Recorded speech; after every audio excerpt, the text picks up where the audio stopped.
সারা বাংলা স্বাস্থ্য সহায়িকা এবং সুপারভাইজার কর্মচারী অ্যাসোসিয়েশনের জয়েন্ট ফোরাম তাদের প্রথম কোচবিহার জেলা সম্মেলন অনুষ্ঠিত হলো কোচবিহার সুকান্ত মঞ্চে। স্বাস্থ্য সংক্রান্ত বিষয় নিয়ে এদিনের এই সম্মেলনে আলোচনা হয়।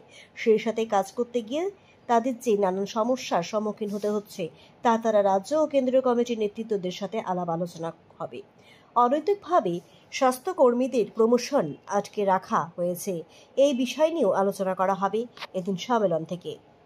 এটা তো প্রথম কোচবিহার জেলার জয়েন্ট ফোরামের তরফ থেকে সম্মেলন হচ্ছে। সেই সম্মেলনে আমরা কেন্দ্রীয় কমিটি থেকে আমন্ত্রিত এবং যেটা এখানকার সম্পাদিকা বললেন আর কি, যে আমাদের জয়েন্ট ফোরাম হচ্ছে, আমরা তো একটা নন পলিটিক্যাল অর্গানাইজেশন, আমাদের শুধু একটা ক্যাডার ভিত্তিক সংগঠন।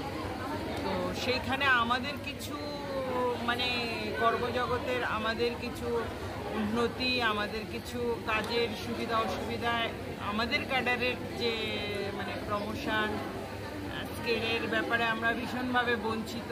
কিন্তু আমরা তো মানুষকে এতভাবে পরিষেবা দিয়ে থাকি, সেই জায়গায় আমরা যখন জনগণের পরিষেবা দিয়ে উন্নত করতে চাইছি সমাজটাকে, সেই সঙ্গে আমাদেরও কিছু উন্নতিকরণ দরকার।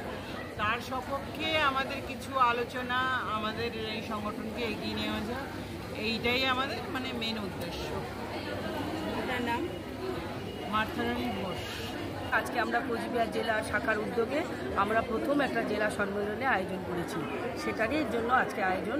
আমাদের বিভিন্ন পশ্চিমবঙ্গের বিভিন্ন জেলা থেকে প্রতিনিধিরা এসেছেন, কলকাতাতে প্রত্যেকটা জেলার থেকে, কোচবিহার দার্জিলিং, জলপাইগুড়ি, মেদিনীপুর, পশ্চিম বর্ধমান, কলকাতা, হাওড়া, হুগলি, আমাদের সব জেলা থেকে কেন্দ্রীয় প্রতিনিধিরা এসেছেন।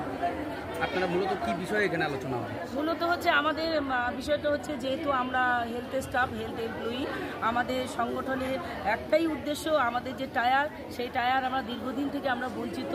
আমাদের যে হেড অফিস আছে স্বাস্থ্যভবনে আমরা বিভিন্ন দাবি দাবা নিয়ে, আমাদের প্রমোশন, গ্রেডেশন, বিভিন্ন দাবি দাবা নিয়ে আমরা বহুবার ডেপুটেশন দিয়েছি, বহু আন্দোলন করেছি, কিন্তু আমাদের টায়ারকে তারা গুরুত্ব দিচ্ছে না। আমাদের এই প্রমোশন গ্রেডেশন ব্যাপারে কোনো রকম তারা হেল্প করছে না। তাছাড়া আমরা যেহেতু সরকারি কর্মচারী, আমাদের একটা যেহেতু একটা পাওনা থাকবেই।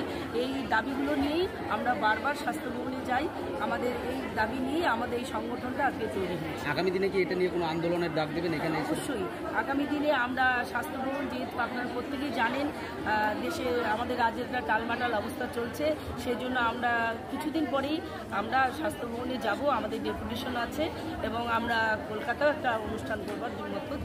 আপনার নাম? আমার নাম দীপালি বর্মন, কোচবিহার জেলার জয়েন্ট ফোরামের জেলা সম্পাদক।